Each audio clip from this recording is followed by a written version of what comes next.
Good morning, dear friends. Myself, Hardik Rathod, lecturer in Mechanical Engineering Department, VPMP Polytechnic, Gandhinagar. So today we will learn about the subject estimating, costing and contracting. The subject code is 3351905. So this subject comes in 5th semester Mechanical Engineering. Today we will learn about the unit introduction and the topic is determination of selling price and catalog price. So my objectives for today's lecture is first we will see about the formulas for calculating selling price and catalog price. So પહેલા આપણે જે selling price અને catalogue price છે એ calculate કઈ રીતે થાય છે, એમાં કયા ફોર્મ્યુલા યુઝ કરીશું, કઈ રીતે ફાઇન્ડ આઉટ કરીશું એ ફોર્મ્યુલાસ જોઈશું અને પછી એ જ ફોર્મ્યુલાસ આપણે એક્ઝામ્પલમાં કઈ રીતે યુઝ કરીએ એ એક્ઝામ્પલ કેલ્ક્યુલેટ કરીશું. સો સ્ટુડન્ટ્સ, હવે આપણે એક્ઝામ્પલ એની પહેલાં અને ફોર્મ્યુલા જોઈ લઈએ. So students, I am directly going to start the formulas for determination of selling price and catalog price. So first is prime cost. આપણે સેલિંગ પ્રાઇસ અથવા કેટેલોગ પ્રાઇસ ડિસાઇડ કરવી હોય તો first prime cost find out કરવી પડે છે. Let's see the equation how to find out prime cost. Prime cost is equal to direct material cost plus direct labor cost plus other overhead expenses. Prime cost જે છે એ direct material cost, direct labor cost and other overhead expenses આ ત્રણેય cost એટલે કે આ ત્રણેય પ્રકારના જે ખર્ચ થતા હોય છે એનો સરવાળો છે. શોર્ટમાં we can write down like PC is equal to DMC plus DLC plus ODE. So prime cost આપણે આ મેથડથી ફાઇન્ડ આઉટ કરી શકીએ છીએ. હવે સેકન્ડ જે છે that is factory cost. Factory cost is equal to prime cost plus factory overheads. જ્યારે તમે એક્ઝામ્પલ કેલ્ક્યુલેટ કરતા હશો ત્યારે આ direct material cost, direct labour cost અને અધર ઓવરહેડ એક્સપેન્સીસની સાથે તમને એક ફેક્ટરી ઓવરહેડ્સ અલગથી ડિટેલ આપેલી હશે. એ ફેક્ટરી ઓવરહેડ્સને આ પ્રાઇમ કોસ્ટ જે છે એમાં એડ કરતાં આપણને ફેક્ટરી કોસ્ટ જે છે એની માહિતી મળે છે. શોર્ટમાં we can write down like FC is equal to PC plus factory overhead. તો આ રીતે આપણે સેકન્ડ કોસ્ટ એટલે કે ફેક્ટરી કોસ્ટ ફાઇન્ડ આઉટ કરી શકીએ છીએ. Now third cost we need to find out is production cost or office cost. ત્રીજી જે કોસ્ટ આપણે ફાઇન્ડ કરવાની છે એ છે પ્રોડક્શન કોસ્ટ ઓર ઓફિસ કોસ્ટ. નાવ એ કઈ રીતે મળશે તો કે જે ફેક્ટરી કોસ્ટ આપણે આગળ ફાઇન્ડ આઉટ કરેલી છે એ factory cost plus administrative overhead. આ એડમિનિસ્ટ્રેટિવ ઓવરહેડ જે છે એની ડિટેલ આપણને ક્વેશ્ચનમાં આપેલી હશે. તો શોર્ટમાં આપણે લખી શકીએ કે PC એટલે કે production cost is equal two FC એટલે કે factory cost plus AOH means administrative overheads. પછી આટલો ડેટા, આટલો કોસ્ટ અને આટલો ખર્ચ મળી ગયા પછી we can find out the total cost. Total cost is equal two office or production cost. અહીંયા જે આપણે પ્રોડક્શન કોસ્ટ ફાઇન્ડ આઉટ કરી છે એની વાત ચાલે છે, plus sales and distribution expenses. તમને ક્વેશ્ચનમાં આપેલા હશે સેલ્સ એન્ડ ડિસ્ટ્રીબ્યુશન એક્સપેન્સીસ. તો એને શોર્ટમાં we can write down like TC is equal to OC or PC, મતલબ કે office cost or production cost plus sales and distribution expenses. તો total cost is not the end dear friends. એના પછી we need to find out the selling price. See, total cost એટલે total production જે થયો એનો ખર્ચ, પણ આપણે એના પ્રમાણે જો સેલિંગ પ્રાઇસ ડિસાઇડ કરીશું તો આપણને પ્રોફિટ કેટલો કરવો છે કે લોસ કેટલો જશે એની માહિતી નહીં મળે, અથવા તો આપણે પ્રોફિટ અર્ન કરવો છે તો એ નહીં કરી શકીએ. તો એના માટે સેલિંગ પ્રાઇસ જે ડિસાઇડ કરવી છે એમાં ટોટલ કોસ્ટ સાથે આપણે પ્રોફિટ માર્જિન, જે માર્જિનથી પ્રોફિટ લેવો છે એને એડ કરવું પડે. મીન્સ લોસ જતો હોય એ વખતે એને ટોટલ કોસ્ટમાંથી ડિડક્ટ કરવું પડે, એટલે કે બાદબાકી કરવી પડે. તો selling price is equal two total cost plus profit, and selling price is equal to total cost minus loss. Now આપણને ખબર છે કે જ્યારે બ્રોશર બને છે પ્રોડક્ટનું, એ બ્રોશરને કેટલોગ કહે છે. તો એ કેટલોગમાં પણ કંઈક પ્રાઇસ લખેલી છે. તો કેટલોગ પ્રાઇસ જે છે, catalogue price is equal to selling price plus discount. તમને ખબર હોય તો તમને ઘણીવાર તમે જે પ્રોડક્ટ પરચેસ કરો છો, બ્રોશર ઉપર જે એની માર્કેટ પ્રાઇસ લખેલી છે એમાં ડિસ્કાઉન્ટ આપતા હોય છે. તો એ ડિસ્કાઉન્ટ જે છે એ ઓલરેડી સેલિંગ પ્રાઇસમાં એ લોકોએ એડ કરેલું હોય છે. Is it clear? તો catalogue price CP is equal to selling price SP plus discount. So students, this is the data how to calculate the examples for elements of cost, or how to determine the selling price. We will quickly recap this. PC is equal to DMC plus DLC plus ODE. Then next is factory cost is equal to prime cost plus factory overhead. Then production cost is equal to factory cost plus administrative overheads. Then total cost is equal to office or production cost plus sales and distribution overhead.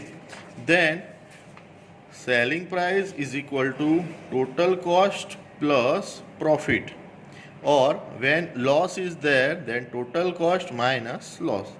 Catalog price is equal to selling price plus discount. So dear friends, after learning about these equations for determination of selling price, let's see about one example in which we will find out the profit as per the production cost. So first example, I am reading the data, you just concentrate. A television producing company is daily producing 100 television sets. Find the profit per television set from the following informations. First information is given. જો તમને ક્વેશ્ચનમાં આપ્યું છે કે એક ટેલિવિઝનનું ઉત્પાદન કરતી company છે કે જે 100 ટેલિવિઝન રોજના પ્રોડ્યુસ કરે છે. તમારે એક ટેલિવિઝન ઉપર આ કંપની કેટલો પ્રોફિટ અર્ન કરે છે એ ફાઇન્ડ આઉટ કરવાનું છે. તો ફર્સ્ટ ઓફ ઓલ જે ડેટા આપ્યો છે એ ડેટા આપ્યો છે ડાયરેક્ટ મટીરિયલ કોસ્ટ આપેલી છે 2,50,000. ડાયરેક્ટ મટીરિયલ કોસ્ટ જે છે એ 2.5 લાખ આપેલો છે. Then second is direct labour cost, એ આપેલો છે ₹1,50,000, 1.5 લાખ રૂપિયા આપેલો છે. Then factory overheads, factory overheads આપ્યો છે 50% ઓફ ડાયરેક્ટ લેબર કોસ્ટ, એટલે કે જે ડાયરેક્ટ લેબર કોસ્ટ આપેલી છે એના 50% તમારે એઝ ફેક્ટરી ઓવરહેડ કન્સિડર કરવાના છે. દેન નેક્સ્ટ ઇઝ એડમિનિસ્ટ્રેટિવ ઓવરહેડ. તો ફેક્ટરી કોસ્ટ જે આપેલી છે એના 20% એ તમારે એડમિનિસ્ટ્રેટિવ ઓવરહેડ કન્સિડર કરવાના છે. તમને એમ થાય કે સર ફેક્ટરી કોસ્ટ આપેલી નથી, તો ફેક્ટરી કોસ્ટ જે આપણે આગળ ઇક્વેશન ભણ્યા એ પ્રમાણે you have to find it out. Then sales and distribution overhead, then it will be 30% of production cost, એટલે કે તમે એક્ઝામ્પલ કેલ્ક્યુલેટ કરતાં જે પ્રોડક્શનની કોસ્ટ ફાઇન્ડ આઉટ કરો છો એ પ્રોડક્શન કોસ્ટના 30% તમારે સેલ્સ એન્ડ ડિસ્ટ્રીબ્યુશન ઓવરહેડ તરીકે કન્સિડર કરવાના છે. Then selling price of a television set, એટલે કે એક ટીવી જે છે એની વેચાણ કિંમત તમને આપેલી છે, દેટ ઇઝ ₹8,500, એટલે કે 8,500 રૂપિયા એ તમારી એક ટીવીની વેચાણ કિંમત છે. તો તમને એક્ઝામ્પલમાં મિત્રો આટલો ડેટા આપેલો છે અને તમને પૂછવામાં આવ્યું છે કે ફાઇન્ડ ધ પ્રોફિટ. શું ફાઇન્ડ આઉટ કરવાનું છે? પ્રોફિટ. પણ પ્રોફિટ એક ટેલિવિઝન પર ટેલિવિઝન, એટલે કે એક ટેલિવિઝન તમે વેચશો તો તમને કેટલો પ્રોફિટ થશે એ તમારે ફાઇન્ડ આઉટ કરવાનું છે. તો વિદ્યાર્થી મિત્રો, now we will quickly move to the solution, એટલે કે આન્સર જોઈએ છે આનો. તો જેમ આપણે ઇક્વેશન હમણાં જોયા એ પ્રમાણે ફર્સ્ટ કોસ્ટ આ ડેટા ઉપરથી આપણે ફાઇન્ડ આઉટ કરીશું. That cost is prime cost. So prime cost is equal two, again from the data given, direct material cost plus direct labour cost. તો આપણને વિદ્યાર્થી મિત્રો અહીંયા જુઓ, ડાયરેક્ટ મટીરિયલ કોસ્ટ આપી છે 2,50,000 ને ડાયરેક્ટ લેબર કોસ્ટ અહીંયા આપી છે 1,50,000. તો ડિરેક્ટલી આપણે એનો વેલ્યુ મૂકી દઈશું 2,50,000 પ્લસ 1,50,000, તો એનું સમેશન આવશે 4 લાખ. એટલે કે પ્રાઇમ કોસ્ટ જે આપણને મળે છે કેલ્ક્યુલેશન ઉપરથી એ છે 4 લાખ રૂપિયા. પછી નેક્સ્ટ કોસ્ટ જે ફાઇન્ડ આઉટ કરવાની છે એ છે ફેક્ટરી કોસ્ટ. તો ફેક્ટરી કોસ્ટ જે છે એ છે prime cost plus factory overheads. Factory overhead વિદ્યાર્થી મિત્રો તમને અહીંયા લેવાનું કીધું છે 50%. કોના 50%? ડાયરેક્ટ લેબર કોસ્ટના. તો અહીંયા જે ડાયરેક્ટ લેબર કોસ્ટ કેટલી આપી છે? 1,50,000.